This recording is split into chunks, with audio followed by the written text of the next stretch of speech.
nkukulisa nnyo mu kumulamu okwo tebe tweyongerayo tutandikidde mu bitundu eby'ekasese mu nkambi y'ababundabunda eyateekebwa mu bitundu by'emuhocha abagikulira bagamba nti waliwo abantu abeeyingizaamu mu bukyamu era nga bateekateeka okubagobamu webijjidde nga waliwo abazira kisaba badduukiridde n'ebikozesebwa mu bulamu bwa bulijjo okusobola okuyita mu nnaku enkulu ez'amazuukira ga mukama waffe nga nabo basanyufu.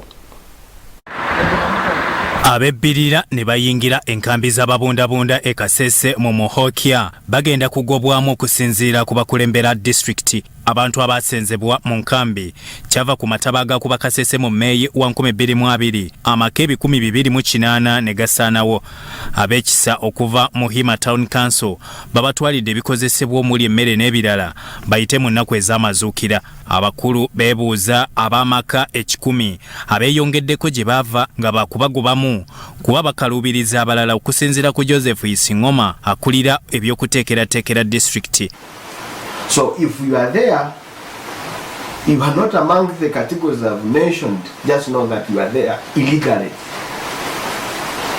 If the authority comes in and gets onto you, you know the treatment.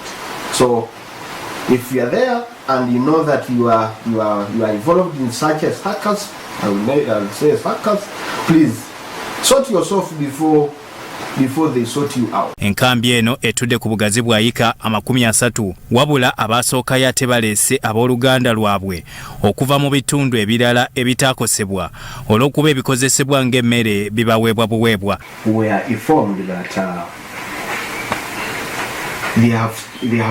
there are businesses now going on, selling and buying of plots of land within the Muhocha land. Rehema Oriema avunaanyizibwa ku nkambi eno agamba bagenda kukola okunoonyereza ku baliyo mu bukyamu. Esanga tufunamu obuzibu obutabategeera abantu abo abalimu bazzeemu batya.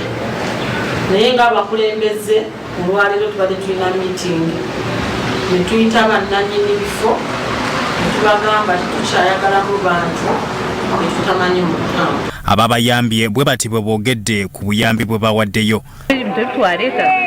Twayenda tubagane nabo sharing ahabw'enki tuntu sharing abo kuba tulina omutima gw'okuheereza nka abakazi ntweyiya tuli aba housewives ntu working class kwokka twaja ngu leka twije akatya kutwine tubaheereze. I would ask government to resettle them again, to organize for them a comfortable place where they can go back to their daily routine. Byatumusime Gerard, Sorot TV, Omunyo.